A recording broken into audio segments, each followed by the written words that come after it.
Kita nggak ada opening nih ya. Oh ini udah mulai? Belum, udah mulai. Wah hebat banget loh. Coba kita nggak main gitar. Mengurangi. Biasanya main gitar. Ukulele. Itu gimmick. Buat acara gimmick juga di Detik kan industri, jadi perlu gimmick. BHM aja sumur tua lo gimmick ya kemarin. Kan dia industri juga dulu. Dulu ya. Tempo. Kan? Biar dia masih dapat ambience-nya lah industri ini kan. Kalau ini kan independen dan terpercaya. Nah, Bang Faisal Basri mengatakan bahwa G20 itu ini pertemuan kayaknya nggak perlu-perlu amat, agak sia-sia karena kalau dilihat dari kue ekonomi G20 itu memang sih 80% ekonomi dunia. Iya, tapi ketimpangannya luar biasa. Kita lihat GDP memang mungkin Indonesia tinggi, tapi ketika lihat pendapatan per kapita itu kita jauh di bawah. Ya, jadi misalnya gini, kata Bang Faisal gini, Kang, gimana lu mau negosiasi dan duduk sama rendah berdiri sama tinggi di satu meja dengan orang-orang yang timpang? Ada yang super kaya seperti Amerika, pemegang sekitar 30%-an 35% ekonomi dunia. Indonesia memang masuk 17% ekonomi dunia. Tapi kalau itu dihitung dengan GDP-nya. Kalau dibagi per kapita, itu kita urutan 122. Gimana urutan 1 sama 122 bisa negosiasi dengan damai dan setara? Dan apa yang mau hasilkan dari situ itu? Iya, ini kayak orang komplek kan diskusi sama orang kampung kan, perkampungan. Juga pasti nggak nyambung. Orang klaster, ya, orang perkampungan. Orang townhouse sama yang di balik dinding. Iya, dinding itu kan wajah ketimpangan. Iya. Ini kan. Iya. Kayak Pak Mansap berusaha merangkul komplek-komplek sekitar Setu Babakan situ kan. Yang ada dia di Gerpol. Ya, jadi kayaknya nih nggak berguna dan seremonial aja. Dan kita habis uang sampai bermiliar-miliar untuk mengadakan pertemuan yang nggak ada gunanya ini. Itu kan semua kan pengen seminar aja di Bali. Ya kan kita semua senang dapat SPJ. Ini suara Faisal Basri Pak Ahok. Ahok gitu. Jangan pilih yang cuma ngomong aja. Udah bos. Saya bersyukur pada Tuhan. Ada yang nepukan. Iya hostnya Mas Jo. Mas Jo itu enggak. Itu Mas Jo itu udah panik ngerem. Kita harus tanya Mas Jo tuh. Kan kita merasa aduh Mas Jo kok dipotong sih gitu. Kerjanya untuk menahan itu ya. Mas Jo. Begini-gini Mas Jo. Katanya ngomong politik Pak. Kan enggak, dia kan ngomong ini kan bukan politik. Iya, karena Tuhan akhirnya menunjukkan siapa pemimpin yang cuma bisa ngomong aja gitu. Oke, ya kan? Oke, udah berubah Mas Jo. Coba kasih dulu Kang. Oke, balik G20 ya. Sepesimistis itukah bahwa ini akan menjadi pertemuan yang sia-sia karena ketimpangannya sangat nyata dan tidak mungkin bernegosiasi mendapatkan sesuatu? Iya, gini. Gue kayaknya paham lah logika itu dan gue pikir kalau pakai logika ekonomi aja seperti itu di atas kertas itu cukup valid lah. Cuman menurut gue itu di luar konteks sekarang. Menurut gue G20 ini bisa sangat dahsyat, sangat serius efeknya. Kenapa? Karena kita harus lihat konteksnya. Ini bukan soal pertemuan G20 aja, soal ekonomi terbesar bla bla bla itu enggak. Ini adalah pertemuan besar pertama negara-negara yang sedang berkonflik, termasuk ya Cina, Amerika, Rusia, setelah perang Ukraina dan setelah kunjungan Nancy Pelosi. Jadi ini konteksnya tuh itu gitu loh. Ini adalah untuk pertama kalinya mereka semua katakanlah bertemu dalam kondisi dunia yang tidak baik-baik saja. Tidak baik-baik secara konflik. Jadi ini kalau gua ngelihatnya ini bukan ya tentu ekonomi. Pak Jokowi juga kan yang nomor 1, tapi ini konteksnya seperti itu. Kenapa ini jadi penting? Karena ini gini loh, kayak kalau dunia ini sedang menuju perang dingin kedua, ya inilah pertemuan yang membuka perang dingin itu mungkin, atau bahkan bisa di perang panas ya kalau kita bahas kan bisa jadi perang panas di Ukraina. Jadi ini tuh sepenting itu gitu, karena ini momen Cina dan Amerika dan Rusia itu tiga itu ketemu untuk pertama kalinya sekarang. Ini ditunggu-tunggu banget. Dan di sini mungkin peran Pak Jokowi bukan saat di Bali ini aja. Kita harus ingat di Jerman, di Moskow, di Kiev sebelumnya udah digarap nih barang sebelumnya nggak tiba-tiba aja. Nah, jadi ini menurut gua akan bisa bersejarah justru apa yang akan terjadi di Bali ini. gitu. Karena menentukan ya dunia apa masuk perang dingin kedua benar atau bahkan perang panas atau justru bisa mengerem itu. Jadi bisa sehistorik, sorry kalau lebay, bisa sehistorik ya apa ya, konferensi Asia Afrika atau apa, dalam arti ini tuh dunia baru yang sedang kita masukkan, yang semua orang bingung, semua orang ngomong tidak baik-baik saja, dan untuk pertama kalinya pemimpin-pemimpin ini ketemu di satu meja. Jadi kita ini mau ngapain bro, kan gitu kira-kira. Jadi kita ini mau ngapain sih sebetulnya. Ini konteksnya adalah yang gede itu pun ternyata juga nggak baik-baik aja. Nggak baik-baik aja dan mereka butuh tempat netral untuk ketemu dan mediator yang netral dan bisa diterima semua pihak. Iya. Kelihatannya sampai titik sekarang Pak Jokowi bisa memainkan peran itu kelihatannya ya. Canggu ini netral ya, Canggu ini. GWK bos. Canggu ini. Jadi bukan hanya anak Jaksel aja yang healing ke Bali. Ternyata Putin, Zelensky dan Biden sama Xi Jinping. Xi Jinping. Asik juga dikasih Bali dikit Iya, kan. kasih juga. Iya kan? Baliho. Ya, mungkin Bang Hotman Paris bisa menemani mengentertain ini kan. Nah, ini konteks ya, berarti ada konteks politik internasional, geopolitik yang sekarang terjadi. Menurut gua ini lebih dari sekedar ekonomi ya. Bahkan dibanding dengan sebelumnya sebelumnya apa lagi? Italia G20 ya. Mungkin Italia kan konteksnya jadi penting karena COVID mungkin ya waktu itu. Iya. COVID. Atau sekarang misalnya COP ke-27 ya kalau nggak salah. COP27 di mana? Di Mesir. Ini kan ini lagi krisis iklim juga kan, ketika semua mendorong transisi energi, ekonomi energinya malah krisis gitu kan. Ini menurut gue lebih dekat lagi seperti gue bilang kan, ini kan mau perang dingin kedua, bisa Amerika sama Rusia, bisa Amerika sama Cina, perang dingin kedua ini mau masuk nih, atau ya bahkan perang panas gitu kan. Jadi ini yang udah terjadi juga, which is perang panas yang kan. tinggal sedikit lagi jadi perang panas kan. Nah jadi ini tuh kayak ya ini kalau mulai banyak ini penentuannya sekarang gitu. Mereka ketemu terus mau ngapain lo gitu kan. Gitu. Tapi mau ngapain kira-kira? Iya. Nah itu juga menarik karena kan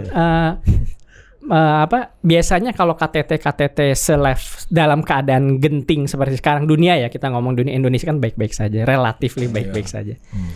Itu kan biasanya persiapannya panjang. Nah sekarang di Bali ini kan bisa dibilang KTT darurat. Jadi sebenarnya kalau gua ngelihatnya ini adalah bukan hanya G20 tapi KTT darurat pemimpin besar di dunia yang ditengahi oleh Pak Jokowi. Ini sebenarnya persoal Biden, Xi Jinping. Mungkin Putin nggak datang ya kayaknya, kemungkinan besar. Tapi isu Amerika Cina tentu ini isu besar, apalagi kita di Asia Pasifik. Jadi ini sebetulnya kalau dari secara geopolitik menurut gue ini Biden dan Xi Jinping, dan tentu ada Rusia dan yang lain. Tapi ini ditengahi Pak Jokowi. Nah Pak Jokowi bisa nyetir di tengah-tengah yang sedang retorikanya kan, kalau dari Amerika, Rusia, Cina itu retorikanya semua udah retorika konflik. Cuman Pak Jokowi yang ngomong ya kita harus damai gitu. Yang lain tuh udah retorikanya udah nggak damai gitu kan. Berarti pentingnya Palu Sidang ini ya, memoderasi forum, tema-tema, topik-topik yang di exercise. Pertemuan rahasia atau pertemuan di balik layar yang kita nggak tahu. Yang penting kan mereka ketemu di satu tempat nih. Di Canggu ini ya, di mana di GWK ini, di Nusa Dua ya. Di Nusa Dua dan di GWK. Kan kita nggak tahu tuh di lobi ruang kecil ada yang ketemu. Nah, itu bisa penting banget. Kenapa? Karena dunia sedang genting keadaannya gitu. Jadi menurut gue itu.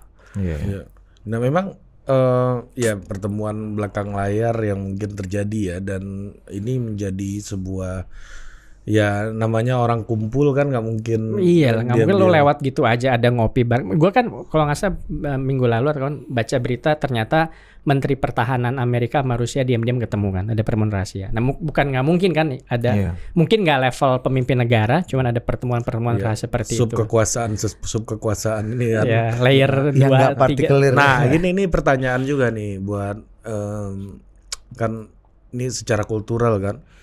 Gajah yang berkelahi, pelanduk-pelanduk ini yang berisik kan, yang terkena dampak utamanya mati ya. Nah ini kan sebenarnya kita ini jadi IO nih hari ini. Dengan IO bukan berarti IO yang teknis aja nih Prof, tapi juga dengan ideologi politik luar negeri kita, politik bebas aktif kan, kita nggak berpihak ke salah satu kutub. Bahkan Bung Karno dulu salah satu inisiator gerakan non-blok gitu.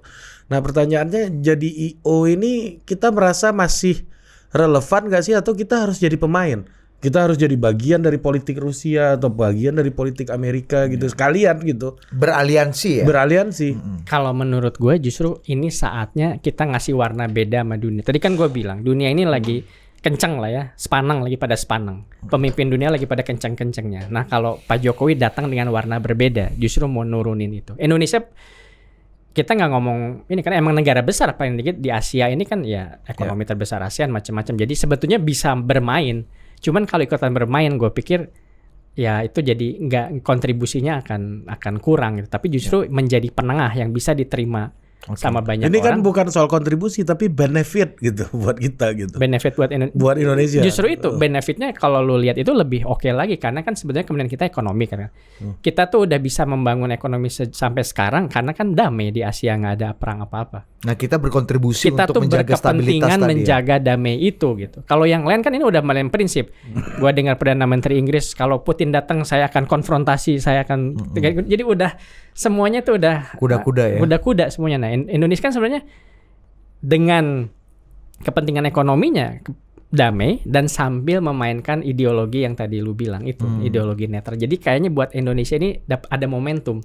Ini Pak Jokowi ini laki banget ya, dapat momentum yang luar biasa ini. Di tengah kondisi dunia sedang tidak baik-baik saja tadi, tegang sekali. Ada momentum untuk memainkan sesuatu yang kepentingan kita yaitu katakanlah economic growth yang masih 5% dibanding.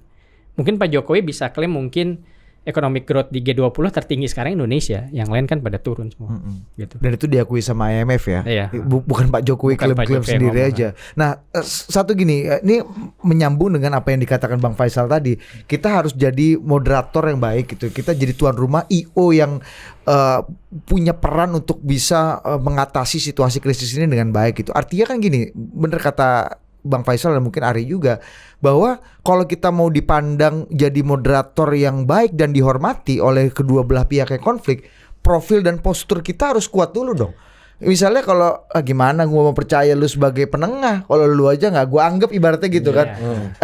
Gimana profil Indonesia untuk menjadi penengah gitu ya, sebagai profil yang kakak yang cukup dihormati lah. Nah itu pertanyaan gue juga tadi. Ini jadi IO atau penengah gitu. Iya makanya. Ini gue mengeksersis pertanyaan lo. Ya kasih garis bawah. Ya jadi kalau lu pakai logika rasional, katakan logika rasional ala Barat ya gitu kan, lu bisa jadi penengah kalau lu punya otot gitu ya. Iya. Tapi kan kita beda dunia kita. Kita pakai logika Pulau Jawa ini. Power kita bukan dari otot tapi dari ambiguitas. Dari justru bisa diterima semua orang. Lu bisa otot lu kuat-kuatan. Cuman kalau otot ketemu otot, ya bak-bik-buk lah. Pukul-pukulan. Nah, kita kan makin mencegah itu. Justru kita butuh orang ya yang sekarang sangat jarang yang istilahnya apa ya? Modest gitu. Apa itu modest? Iya, ini apalah, ya. Low profile. Iya, low profile, sederhana. Ya. Dalam arti bisa diterima semua orang. Kalau enggak kan seperti gua bilang lah, wong tensinya lagi naik kok. Kalau dikasih otot lagi ya udah langsung pukul-pukulan aja. Oh, gitu. jadi kalau dadanya Pak Jokowi gini juga orang belum ya, tentu belum tentu ini juga respect juga ya kayaknya. Enggak, karena kan sekarang ya orang udah nggak bisa bicara kan. Mau siapa yang jadi penengah, misalnya Turki NATO juga gitu susah kan misalnya. Jadi susah lah semua orang.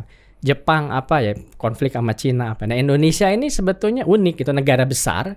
Ekonominya cukup oke. Nah, bisa diterima semua orang. Bisa Pak Jokowi bisa nelfon Pak Putin, bisa nelfon Pak Zelensky, Pak Biden, semua orang bisa ditelepon dia. Yang lain udah nggak bisa. Nah, kalau udah nggak bisa kan akses ini yang penting, bukan soal otot. Ya, total politik juga ngerti lah. Yang penting kan dapat akses, bisa mengakses ke sebuah informan atau narasumber kan gitu. Itu bukan otot kadang. Lu cari orang yang siapa deket sama orang. Kadang-kadang kan. kita Mas Ar ampun bang, ya, gini, kayak lu datengin pejabat menteri ke sini, ameng lu bayar pakai duit, pakai kan enggak, tapi kan lu akses, lu temenan siapa dari situ lu bisa datengin menteri, bisa datengin capres ke sini kan gitulah orang. Oh gitu. Nah ini kita bicara mengenai kualifikasi diplomasinya Jokowi, berarti kan hebatnya Pak Jokowi dalam memainkan peran. Jadi nggak perlu gagah, nggak perlu posturnya gede dulu baru lu bisa dipandang, tapi dengan low profile lu tuh justru lebih menguntungkan dalam situasi seperti ini. Iya. Gimana lu melihat postur dan diplomasi Jokowi dalam memainkan ke low profile? Nah ini yang sedang dimainkan ya, sedang gue lihat. Jadi di satu sisi ada negatifnya gue pikir. Jadi memang pendekatannya masih sangat bertumpu sama pribadi Pak Jokowi, bukan secara sistem Kemenlu lah. Ini menurut gue yang dari luar gitu. Tapi dari sisi pribadi Jokowi ya itu tadi, sekarang kan diterima oleh semua orang. Asumsinya kurang lebih Biden nyaman ngomong di telepon, nggak bentak. Biden tuh kadang bentak-bentakan loh katanya kan, kalau teriak-teriak kan gitu kan. Kadang telepon dibanting juga sama siapa adalah kata. Ini Biden atau Nah, intinya kan kayak gitu. Jadi yang penting sekarang komunikasi kebuka. Nah, jadi ini kesempatan untuk gaya Pak Jokowi yang justru kesederhanaan dia sekarang jadi power dia di tengah ego yang raksasa yang tadi lu bilang gajah-gajah itu. Ya gajah juga kan mikir-mikir mau main pukul-pukul ya. Ini jangan-jangan Nggak kayak gini, orang kurus berbatik ini bisa bermanfaat juga buat kita kan gitu.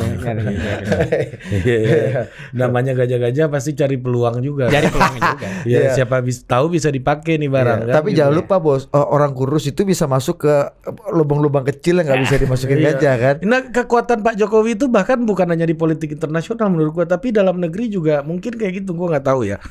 Kayaknya semua orang bisa kendaliin dia gitu. Iya. Nah gini.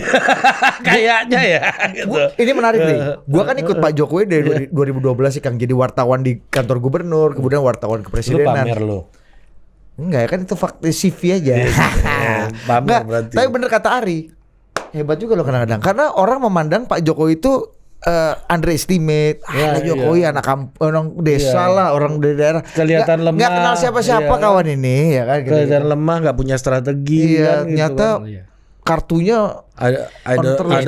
apakah itu sebenarnya itu signaturenya Pak Jokowi itu? I don't read what I sign gitu misalnya kan dulu kan sempat heboh kan. Iya dong. Iya kan itu ada fakta itu.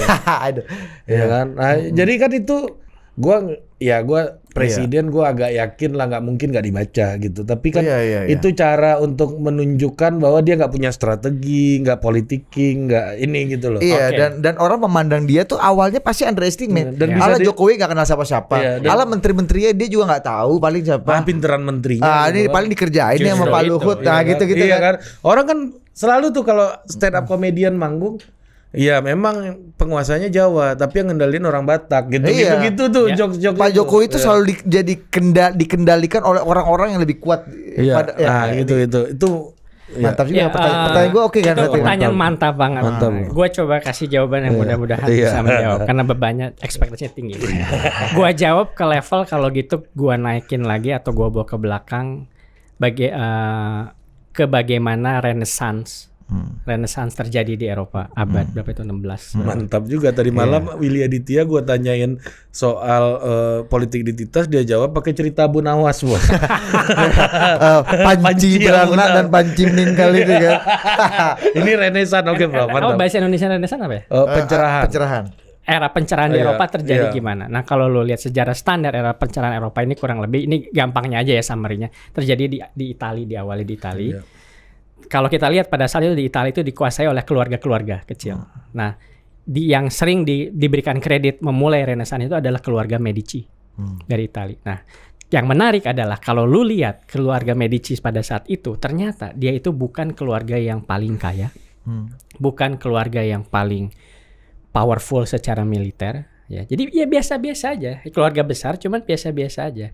Tapi ternyata mereka di keluarga Medici ini yang paling bisa mengolah, yang bisa diterima dia kawinin anaknya sama keluarga si ini, sama keluarga ini dia berbisnis, sama keluarga ini kadang perang dikit tapi dia damaiin kasih anaknya lagi dikawinin. Jadi dia tuh paling yang tidak tampak, tidak apa-apa, tapi secara diam-diam dia masuk ke semua keluarga di Italia saat itu. Oh, dianggap paling tidak mengancam dan paling tidak mengancam, paling bisa diterima dan dia bisa deal.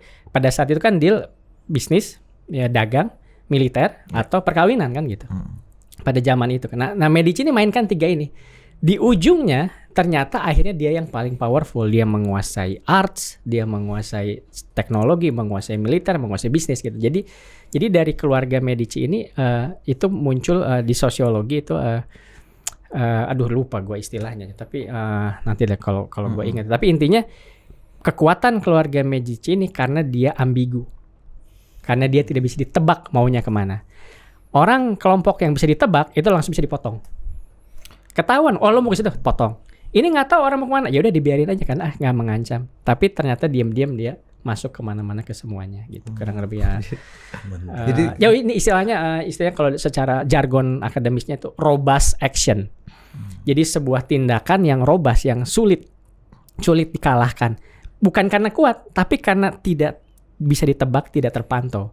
Jadi gitu. Jadi robust action istilah. Jadi robust itu kan berarti kondisi apapun dia tetap hidup. Gitu kurang lebih kayak gitu. Nah ini masuk kembali ke sana justru di era-era di mana terjadi persaingan. Kan sekarang kan gajah ini ya. Gajah kan itu Medici itu juga sedang persaingan sebetulnya keluarga di Italia ini, dan mereka bisa punya sense ini something's going to happen nih, ada revolusi besar nih secara ekonomi, secara industri. Tapi mereka pada bingung kan ini apa sih kayak kita sekarang nih. Nah justru pada saat kondisi seperti itu gajah-gajah sedang kasak-kusuk bahkan udah ada yang pukul-pukulan, yang bisa diterima di mana-mana itu yang akan justru bisa survive gitu ke depannya gitu. Kira-kira gitulah. Dan itu dimainkan oleh Pak Jokowi. Ini kayak amarahnya Don Vito Corleone kepada Sonny Corleone ini. Gimana coba kasih? Gimana? Kan lu gua belum nonton Godfather gua. Sonny marah. Sony paling besar ya? Iya paling gede. Santino. Dia marah. Terus dia ngamuk-ngamuk. Dia bilang nanti gua akan lakukan ini, gua akan gua bunuh dia, bla bla bla bla bla. Kata Don Vito, "Hey, jangan biarkan orang di luar keluarga tahu apa yang lu pikirkan." That's the first rule. Itu robust action. Robust action ya. Robust action. Ya gimana? Ya kalau pakai jadi gini logikanya, kalau lu perang pakai otot, pukul-pukulan, ya pasti kita luka lah gitu. Kan paling enak tuh kita dapetin yang kita mau tanpa harus pukul-pukulan. Ya itu dengan tidak terdeteksi dianggap underestimate ini. Gitu. Namanya kelahi kan kalah menang ada goresan. Pasti ada goresan, benar. Kayak gitu. Iya, gitu dia. Mantap juga loh. Iya, ini mantap nih gue dengar di robust action ya. Jadi dianggap underdog, underestimate, lemah itu for some action menguntungkan contoh juga. Favorit gue adalah kalau gue nggak salah adalah gimana Abraham Lincoln jadi presiden. Kalau lu jadi orang Amerika kan Abraham Lincoln udah kayak nabi kan, patungnya aja segede apa itu di Washington di mall itu kan gede banget. Tapi kalau lu lihat ceritanya sebetulnya dia ini bukan capres unggulan pada saat itu. Ada yang konflik, gue lupa lah partainya apa. Mereka kekuatan besar ini punya konflik, akhirnya mereka nggak bisa ketemu demi menyelamatkan ya sistem negara.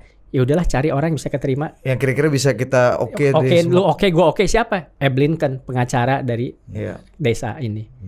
Jadi dia tuh underdog banget. Tapi pas jadi presiden ternyata dia revolusioner gitu. Agak mirip Gus Dur tahun 99 kali ya. Ketika Habibie dan Mega lagi kuat, dua kutub ini. Siapa nih yang nggak bisa nih? Makanya namanya poros tengah kan. Poros tengah, siapa yang bisa kita terima semua? Kalian siapa? Yusril nggak mau, Amin Rais nggak bisa diterima sama ini kan. Nah itu yang menarik dari dunia sosial tuh buat gue itu. Jadi kadang tadi balik lagi ke Bang Faisal, secara logika ekonomi masuk akal, tapi kan dunia sosial tuh lebih messy, lebih fuzzy. Fuzzy. Kang, tapi sebelum masuk ke artikelnya Ari yang super sophisticated ini, kan tapi kan Pak Jokowi ini kan membawa nation pride ya. Bukan hanya Pak Jokowi himself gitu, tapi membawa bendera Indonesia. Artinya ketika Pak Jokowi terlihat lemah atau terlihat underdog, ya maka Indonesia juga dianggap underdog dan orang bisa menganggap Indonesia itu underestimate dan underdog. Ya, makanya ini yang menjelaskan juga Kang kenapa di Indonesia banyak penggemarnya Erdogan. Iya, dan Putin termasuk ibu kan. itu salah gua. Nanti ditit ya tadi ya. Enggak apa-apa. Jangan salah gue. Enggak enak gue salah sebut ini. Gue ada cerita juga. Bukan. Jadi waktu gue di SMA itu angkatannya pertama Universitas Bakri. Jadi dia sosialisasi ke SMA gue. Si bapak wakil kepala sekolah gue ngomong gini, ada Bakery University. Ini mau masak kue. Jangan-jangan dalam diplomasi dagang itu Pak Ical dibilang Bapak Abu Rizal Bakery kan. Ini perusahaan kue terbesar, roti terbesar di Indonesia. Yang dagang batu bara juga. Oke. Kembali ke tadi. Nah, jadi gini kan, dalam posisi Pak Jokowi underdog, underestimate ini, menguntungkan karena diplomasi kita jadi lebih menguntungkan lah untuk goalsnya. Kalau tujuan. Untuk bicara tujuan. Tapi kan Pak Jokowi bukan hanya Pak Jokowi, tapi Indonesia ada wajah Robi Muhammad di situ, ada wajah lingkar 90-nya Ari Putra. Satu di antara kita yang ada di sana. Iya, artinya kita dianggap underdog dan underestimate juga dong untuk bangsa sebesar.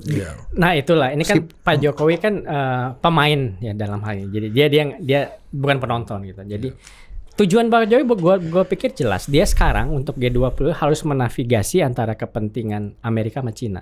Menurut gue game sekarang di Bali itu tuh, karena Rusia kayaknya Putin nggak datang ya kayaknya. Nah itu yang asumsi aja asumsi. Tapi udah pastiin. Ini gue baca. Udah pastiin. Nah, coba ada gunanya juga dari tadi kan memasuk kan lo. Susah kan tadi masuk kan. Nah, ini yang ngomong Jenderal Luhut Panjaitan nih. Halo Jenderal. Kasih salam dulu Jenderal. Respect Jenderal. All soldier never die. He just fade away. Toba Dream. Toba Dream. Dilansir CNBC Indonesia, Luhut mengatakan Putin sudah menyampaikan tidak akan hadir di KTT G20. Namun, lanjutnya Putin mengirimkan perwakilan Rusia, yakni Menteri Luar Negeri Rusia Sergei Lavrov, untuk hadir di acara tersebut. Ya ndak, Putin ndak hadir. Itu Pak Jokowi ya. Ya ndak, Putin ndak hadir. Karena tadi sudah menyampaikan dia ngirim menlunya untuk datang. Aku toko buka kau. Nggak ada. Saya kira itu paling tinggi ya. Ya udah ya. Cocok Lendras. Oke, itu nggak ada. Aku toko itu ada. Nggak ada. Aku tunjukkan ke mukanya. Iya. Ya itu kalau Pak Luhut kita bayangkannya gitu. Ya oke, sebelum masuk ke situ ya tadi yang tadi. Jadi oke, Putin nggak hadir. Jadi kan ini Pak Jokowi harus menengahi antara Cina sama Amerika yang konfliknya nggak kalah dahsyat juga kan gara-gara Nancy Pelosi. Ini kalau ngerinya lebih-lebih mungkin daripada Rusia Ukraina, agak dekat kan soalnya. Agak dekat juga banget. Nancy Pelosi bukan Nancy Policy. Berarti Nancy kebijakan. Pada salah ngomong. Nah itu kan nah tapi menurut gue ini ya udah jelas Indonesia butuh investasi Cina.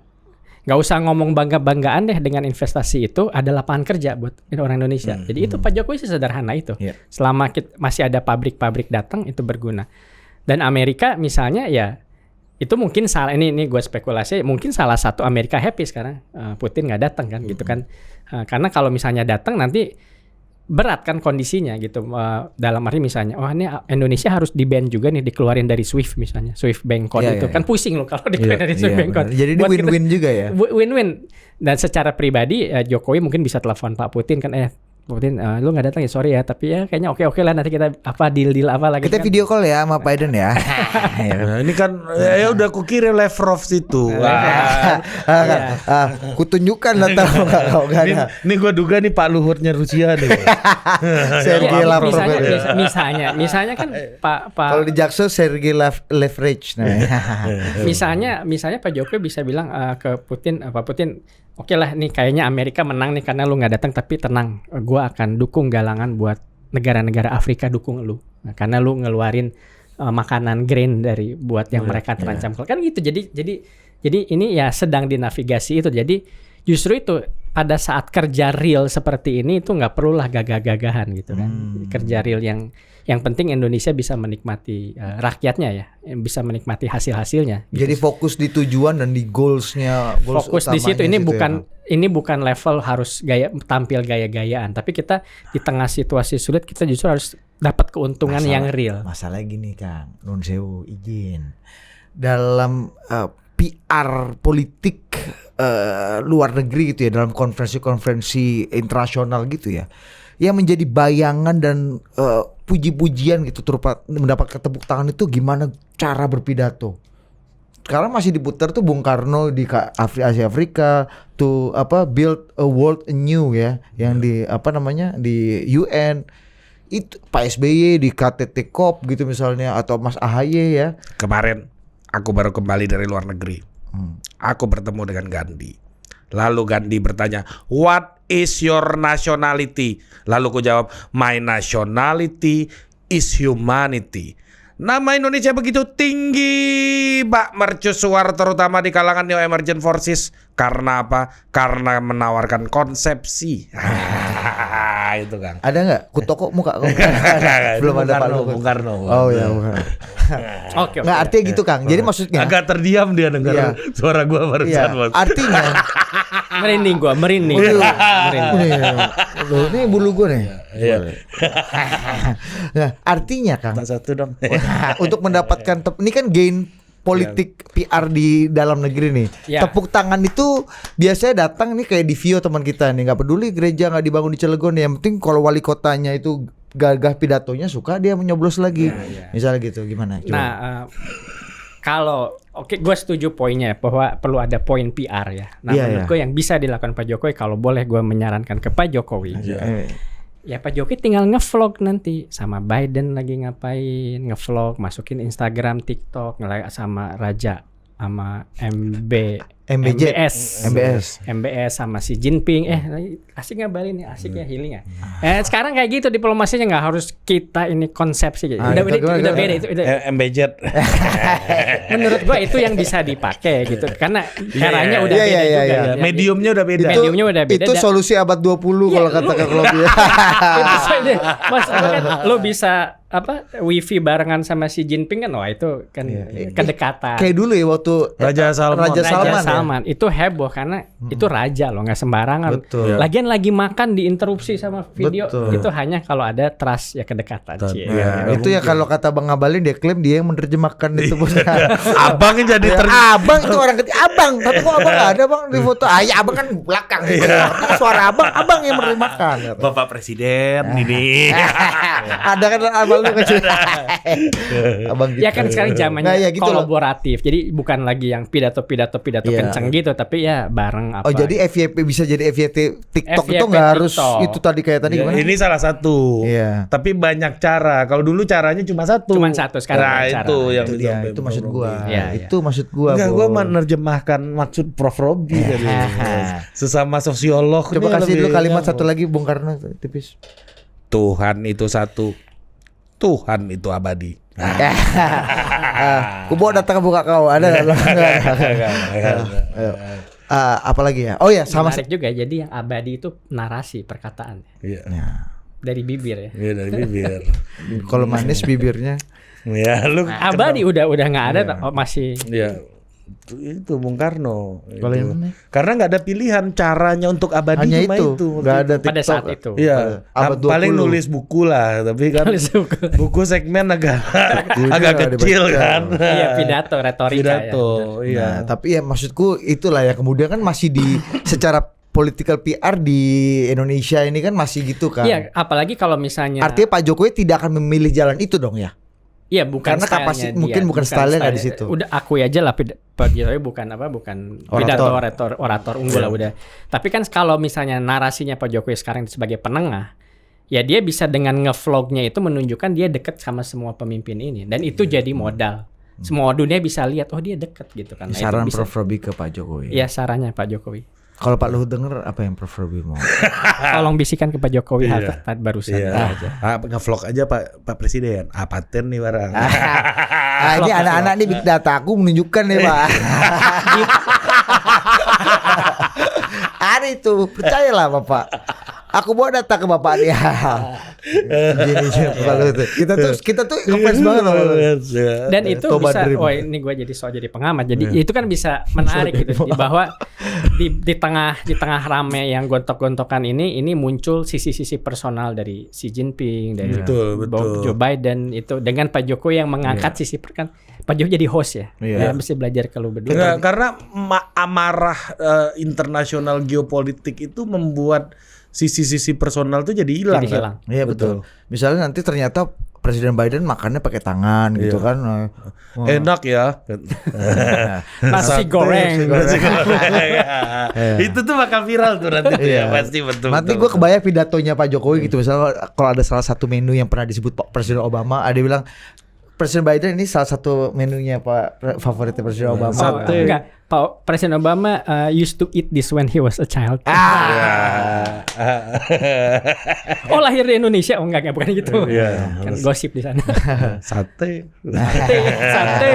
Bakso. Di UI loh. Di UI kan gitu Bakso. sate. Wow, langsung rame. Indonesia adalah bagian dari diri Wah. saya. Diumbang rakyat nih. Sudah senang bos. Iya. Lupa di Vio nih kalau di kotanya nggak ada gereja kan. Denger gitu aja udah suka. Oke. Lanjut Prof. Ini kan satu lagi nih. Ini mengenai profil Pak Jokowi ya di internasional. Banyak pengamat hubungan internasional, politik internasional yang menyimpulkan atau punya hipotesa Pak Jokowi itu selama ini dinilai kurang antusias kalau hadir-hadir dan tampil di forum-forum internasional. Tapi belakangan Ya itu pertanyaan ujungnya pasti Iya. akan ke situ. Nah, Pak Jokowi dikenal lebih inward looking gitu. Jadi ya urusan dalam negeri aja, urusan internasional biar Bu Menlu aja lah kayak gitu-gitu. Nah, tapi belakangan, Pak Jokowi kok kayaknya agak aktif dalam dan belusukan ya. Aktif itu bukan Iya. yang tapi belusukannya Pak Jokowi ini. Belusukannya real. agak ekstrovert agak- ya belakangan. Nah, gimana Kang Robi melihat Presiden Jokowi selama ini dinilai inward looking?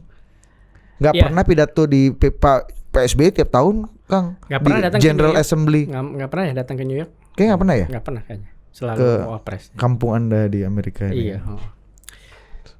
Menurut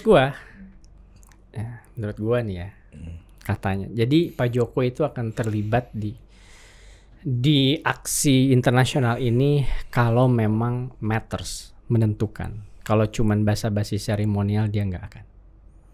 Nah, jadi kalau dia confidence dia bisa melakukan sesuatu yang real bukan seremonial ya itu maka itu akan dia masukin kayak ketemu Zelensky sama Putin itu. Tapi kalau cuman banyak presiden ngomong di satu podium kayak di sidang umum PBB ya itu nggak ada spesialnya buat dia. Jadi buat apa?